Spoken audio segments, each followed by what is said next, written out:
Sahabat Al-Quran yang saya cintai sekalian, ada 3 tip untuk menjadikan diri kita ni sebagai sahabat Al-Quran. Yang pertama adalah kita bersungguh-sungguh untuk mempelajari Al-Quran.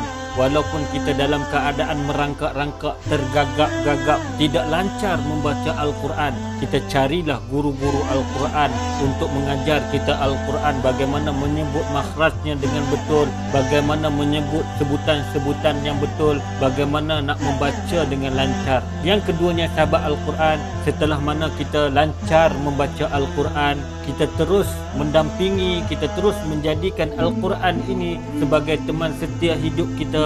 Kita membacanya setiap hari tanpa kita jemu. Membaca Al-Quran ini bukannya kita perlu mencari masa yang lapang, tetapi kita perlu melapangkan masa kita untuk kita membaca Al-Quran. Kita perlu meluangkan masa kita untuk kita mendampingi Al-Quran. Kita perlu menyediakan masa kita, peruntukkan masa kita untuk kita menjadi sahabat Al-Quran. Sahabat Al-Quran yang saya cintai sekalian, tip yang ketiga adalah setelah mana kita lancar membaca dan setiap hari kita tidak tinggal dan juga kita istiqamah membaca dengan Al-Quran, dan seterusnya kita menghayati isi kandungan Al-Quran melalui Al-Quran terjemahan. Kita membaca setiap perkata-perkata ayat yang kita melihat apa yang nak disampaikan oleh Allah Subhanahu Wa Taala di dalam ayat tersebut. Seterusnya kita membaca tafsir, seterusnya kita membaca asbabun nuzul, kenapa ayat itu diturunkan, apa yang ulama menafsirkan ayat tersebut, untuk apa ayat itu ditujukan,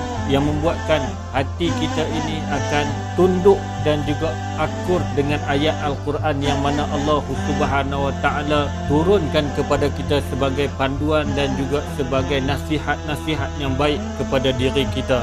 Mudah-mudahan dengan 3 tips yang saya berikan sebentar tadi membuatkan sahabat-sahabat terus termotivasi untuk terus membaca Al-Quran dan terus istiqamah untuk belajar, seterusnya membaca Al-Quran dan juga untuk menghayati Al-Quran di dalam kehidupan kita.